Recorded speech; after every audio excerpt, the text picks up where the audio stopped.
Through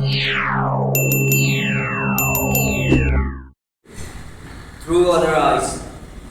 Today's topic, through other eyes. When someone point out a shortcoming, our first react may be defense. If we truly want to be free, we will take a good look at input from fellow addicts. At some points in our recovery, we can necessarily the way other do. We are probably neither as bad, as good, as beautiful, or as ugly as we think we are, but too close to ourselves to really tell for sure that we are friends in the program. Income caring enough to share with us what they see. When they look in our direct, they tell us the good things about ourselves we might not know, and they tell us the hard things too that we might not be able to see. We may react defensively to such help, and in some cases justly show. However, even malicious remarks about our response shortcoming can shed light on aspect of our recovery that we cannot see ourselves.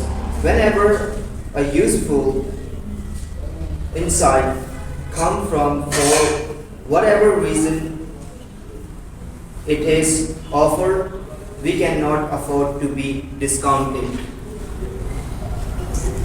We do not need to wait for others to responsibly offer their insight. When we spend time with our sponsor or other NA members, we trust we can make a first move and ask them to tell us what they see about the particular areas of our lives to which we are blind.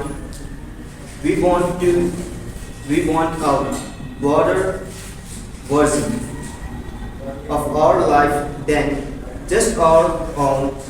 We can have that vision by seeing ourselves through the eyes of others. Just for today, I seek to see myself as I truly I am. I will listen to what others say about me and myself through their eyes. हमारा topic है आज का दोस्तों, दूसरों की नजर से headline है हमारी, जब कोई हमारी किसी एक कमी को दिखाता है तो हमारी पहली प्रतिक्रिया क्या होती है? शायद अपने आप को बचाने की होगी। अगर हम सचमुच मुक्त होना चाहते हैं तो हम साथी एडिक्टों की बात पर ध्यान देंगे। दोस्तों, जब कोई व्यक्ति अपना अनुभव शेयर कर रहा होता है तो हम उनकी बातों पर ध्यान नहीं देते हैं। ये एक ऐसी चीज है जो हमारे को ना देखने नहीं देती है। अगर मैं कहूँ कि मेरे अंदर ऐसी कौन सी कमी है एक एडिक्ट में कि वो अपनी मतलब जो पिक्चर है वो साफ देखना नहीं चाहता है, कारण क्या है? कारण है उसका डर, उसकी शर्म, उसकी ईगो जो है नहीं, बेकार में उसने पाल रखी है। अरे दुनिया को सबको पता है हमारे बारे में, हम कौन हैं और हम क्या करते हैं। हम चाहे कितना भी छुपाने की कोशिश, एक एडिक्ट कितना भी छुपाने की कोशिश करे कि मुझे कोई प्रॉब्लम, लेकिन सामने वाले व्यक्ति को बिल्कुल साफ साफ दिखाई दे रही होती है कि ये व्यक्ति दर्द में है, प्रॉब्लम में है, दिक्कत में है। और ये दिक्कत को स्वीकार क्यों नहीं कर रहा है? क्योंकि उसको एक डर है। डर इस बात का है कि मेरे साथ क्या होगा, मेरे परिवार का क्या होगा, अगर मैं सब कुछ छोड़कर इलाज की तरफ चला जाऊंगा, डर इस बात का है कि लोग मेरे बारे में सब कुछ जान जाएंगे कि इतने साल पहले जो चोरी हुई थी वो मैंने की थी, या इतने दिन पहले जो घटना घटी थी वो जो रात को एक्सीडेंट हुआ था वो मैंने किया था। ये डर, ये शर्म कह लो, या उसका एक ईगो कह लो, एडिक्ट का, वो देखने ही नहीं देता है दूसरे को ना, अपनी नजर से देखने ही नहीं देती वो। और दोस्तों हमारा जो प्रोग्राम है, ट्रोलेस्टर का प्रोग्राम है, जो 12 कदमों का प्रोग्राम है, वो कहता है स्वयं की खोज, निडर एक नैतिक सूची बनाओ, हमने किस किस को क्षति पहुंचाई, उसके लिए ईश्वर से प्रार्थना करो, लोगों से माफी मांगो, और कुछ जो ऐसी कमियां जिनको आप पूर्ति नहीं कर सकते उसके लिए ईश्वर से प्रार्थना मांगे, अपने स्पॉन्सर से बात करें। बहुत सारे लोग, एक लाइन आई है कि लोग किसी भी भावना के साथ आपको आपकी बातें बता रहे हो, आपका आईना हो सकता है कि सामने वाला आपको गुस्से में बोल रहा हो, चिड़ में बोल रहा हो, लेकिन कई बार क्या होता है कि आदमी गुस्से में, चिड़ में भी आपका आईना बिल्कुल स्पष्ट और साफ दिखा जाता है, जिसे हम नजरअंदाज कर देते हैं, नकार देते हैं साफ साफ। आपने देखा होगा जब दो व्यक्ति लड़ रहे होते हैं तो वो गुस्से में वो सारी बातें बोल देते हैं जो उसे बोलनी नहीं चाहिए, जो उसे बोलनी, क्योंकि सामने वाला उसे कभी भी एक्सेप्ट नहीं करेगा। और कई लोग प्यार में, अपनेपन में भी आपको आईना दिखाते हैं, जिनको आपसे बहुत ज्यादा प्यार है, वो कहते हैं कि यार देख तू कैसा हो गया है, तू कितना डरपोक है, तू डरता है, तू शर्माता है, तू गैर जिम्मेदार है, तू जिम्मेदारियां मिलते ही भागता है, तू बहानेबाजी करता है कि जी मेरे पेट में दर्द है, आज मेरा मन नहीं है, आज मेरे सर में दर्द है। हम कुछ ऐसी प्रतिक्रिया, नहीं नहीं नहीं नहीं ऐसा कुछ भी, जब कोई सामने वाला मारा है ना तो हम एकदम सीरियस, नहीं नहीं नहीं नहीं आपको ऐसा लगता है। और एक पेटेंट हो रहा है, हम एडिक्टों का एक पैटर्न कलाम बना हुआ है, मतलब शब्द बना हुआ है कि ये आपकी सोच है, ये आपकी सोच है, या हम उसको इस तरीके से टर्म्स करके ये कह देते हैं तू कोई भगवान है जो मेरे बारे में बहुत सारी बातें बोल रहा है। ये जो हमारे शब्द होते हैं कि आपकी सोच है, ऐसा कुछ भी नहीं है, आप क्या भगवान है, अंतर्यामी है, इसका मतलब हम नकार रहे हैं, बचाव कर रहे हैं, सेल्फ डिफेंस कर रहे हैं। इस तरह के शब्दों का हम चुनाव करते हैं और इस तरह की बातें हम, जिससे सामने वाला व्यक्ति हमसे नाराज हो जाता है और वो हमारी तरफ ध्यान देना बंद कर देता है। दोस्तों इस बात को आप गॉड ग्रेस माने या ईश्वर की कृपा माने कि आपकी तरफ कोई व्यक्ति देख रहा है, आपकी एक्टिविटी को नोट कर रहा है, आपसे बात कर रहा है, आपको बता रहा है, आपका आईना दिखा रहा है, आपसे कन्वर्सेशन के माध्यम से, आपके शेयरिंग के माध्यम से, ये ईश्वरीय कृपा है। लेकिन बहुत सारे लोग हैं दोस्तों, देखो ना इस दुनिया में घूम रहे हैं यार, उनको कोई पूछने वाला नहीं है, उनको देखने वाला नहीं है, उनके बारे में बताने वाला नहीं है। और दोस्तों बहुत बड़ी बात हमारे लाइफ में ये कि आपको नहीं मालूम कि आपके अंदर क्या क्या गुण है, आपके क्या क्या गुड पॉइंट है, आप में वर्क पॉइंट है तो गुड पॉइंट भी है आपके अंदर, आपके गुड पॉइंट कौन बताएगा।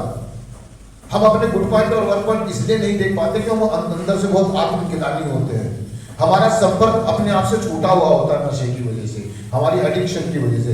सही में हम अपने गुड पॉइंट और वर्क पॉइंटों को देख नहीं पाते हैं, पहचान नहीं पाते हैं। सामने वाला व्यक्ति आके हमें बताता है कि यार आप तो बहुत अच्छा क्रिकेट खेलते हैं, आप तो बहुत अच्छा गा लेते हैं, आप तो बहुत अच्छा लिख लेते हैं, आपकी तो राइटिंग बहुत बढ़िया है ना, आपको तो बोलने का तरीका है ना।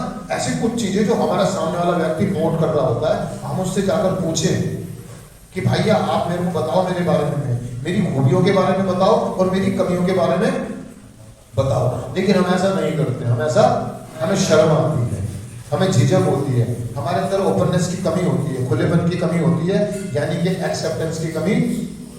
हम इस कमी को दूर करने के लिए एक नजरिया नया बनाते हैं, हमें उस नजरिए की जरूरत है जिसको मैं अपने आप को अच्छे से देख सकूं, एक्सेप्ट कर सकूं, स्वीकार कर सकूं। और मैं ये नजरिया अगर पाऊंगा कहां से, पहनने से, 12 कदमों के द्वारा, फेलोशिप के द्वारा, अपने सीनियरों की मदद के द्वारा। तो हमें एक स्पॉन्सर चुनना होता है, एक सीनियर मेंबर के साथ हमें बात करनी होती है, उसके साथ तालमेल में बिठाना होता है और सही सही में उसको कहना होता है, उसके आगे प्रार्थना करके कि कृपया करके आप मेरे बारे में मुझे बताएं, क्योंकि मुझसे ज्यादा मेरे बारे में दूसरे लोग जानते हैं, मुझे इस बात को समझना चाहिए। वैसे तो अगर नेगेटिव के बारे में कहूँ तो मुझसे ज्यादा मुझे कोई नहीं जानता कि मैं कितना गंदा आदमी हूँ, लेकिन जब कोई सामने वाला मुझे दिखाए तो मुझे प्रॉब्लम हो जाती है। हमारा पहला कदम यही तो कर रहा है कि मैंने स्वीकार किया कि मैं नशे के आगे शक्तिहीन हूं। मैं इस बात को स्वीकार करता हूं, मैं बहुत ज्यादा लालची हूं, मैं बहुत ज्यादा कंजूस हूं, मैं बहुत ज्यादा चिड़चिड़ा आदमी हूं, मैं दूसरों को देख करके खुश नहीं होता हूं, मुझे प्रॉब्लम होती है। और यही कोई बात जब सामने वाला हमें कहे तो हमें प्रॉब्लम होती है कि हाँ मैं नशेबाज हूं, मैंने नशे के लिए झूठ बोला, मैंने बेईमानियां की, मैंने लड़ाई झगड़े किए, मैंने लोगों को तंग करा। और यही कोई बात जब सामने वाला हमें कहे कि आप नशेबाज हैं, आपने झूठ बोला, आप बेईमान हैं, आप लालची हैं, तो हमें प्रॉब्लम होती है। हम कहते हैं कि तुझे कैसे पता, तू कोई भगवान है, तू कोई देखने आया था मुझे, तू क्या मुझे जान, मतलब इस तरह की हम रिएक्ट करते हैं। क्या करते हैं? उसको नकार देते हैं। तो दोस्तों दोहरा गेम नहीं चलेगा। दोहरा गेम, हम दोहरी गेम खेलते हैं, एडिक्ट दोहरा गेम खेलता है, दो तरीके से चलता है। तो जब खुद बात करते तो शेरी में बड़े प्यार से कहा, हाँ दोस्तों मैंने उसको मारा, उससे लड़ाई झगड़ा किया, अकेले में बैठ के आप अपने को मैंने इतनी बार जेल गया हूँ, मैंने ऐसे ऐसे कर दिया। और जब आपको शेयरिंग करने के बारे में कहे, मैं तो कभी कभी पीता था, थोड़ी थोड़ी पीता था, है ना। और 4 यार दोस्तों में आप कहते मैं डेली 2 बोतल पीता था, मैं इतना लंबा बंदूक लेके घूमता था, मैं ऐसा था, मेरी 10 गाड़ियां था। और जब आपसे कोई पैसे मांगने की बात कर दे, मदद की बात कर दे, मेरे पास कहाँ है, मैं तो खुद मतलब ये दोहरी गेम खेलता है कैंडी। समझ रहे हो मेरी बात को? यार दूसरों के नजरिए से देखो, दूसरे के दृष्टिकोण से अपने आप को देखो। जिस तरीके से आप सामने वाले को देखते हैं, कोई सामने वाला भी आपको, और जिस दिन हम इस फेलोशिप को एक्सेप्ट कर लेते हैं, इसको अपना आईना मान लेते हैं, इसको अपना हमराज मान लेते हैं, हम सफर मान लेते हैं, अपना भगवान मान लेते हैं, हमारी मुक्ति के दरवाजे। और कहते हैं कि जब हमारा समूह, हमारा गुरु हमारे बारे में कोई प्रतिक्रिया जाहिर करता है तो कभी गलत नहीं होती है, वो ईश्वर की आवाज होती है। हम ईश्वर की आवाज को नकारने की कोशिश करते हैं, भगवान की आवाज को। यार 4 आदमी मिलकर के आपके परिवार के, आपकी मम्मी, आपके पापा, आपका भाई, आपकी बीवी, आपके बच्चे आपको बार बार चिल्ला के कह रहे हैं कि आप गलत हैं, आप गलत हैं, और आप लट लेके बैठे हुए हैं कि नहीं मैं सही हूं, अगर तू सही हो जाए तो मैं सही हूं। ऐसा नहीं होता यार, ऐसा ये आप नकार रहे हैं, बचाव कर रहे हैं। और सही में एक एडिक्ट की सबसे जो पहली प्रतिक्रिया होती है जब कोई आईना दिखाने आता है, नहीं ऐसा कुछ भी। तो दोस्तों स्वीकार करें, आपको एक नजरिए की जरूरत है, एक नए नजरिए की जरूरत है, जो आपको खुद की नजरों से नहीं मिलने वाला, दूसरों की मदद के द्वारा, दूसरों के नजरिए के द्वारा, दूसरों के दृष्टिकोण के द्वारा आपको एक नया नजरिया मिलेगा, जिसके अंदर आपको एक सुंदर जीवन दिखाई देगा। थैंक यू दोस्तों, शुक्रिया।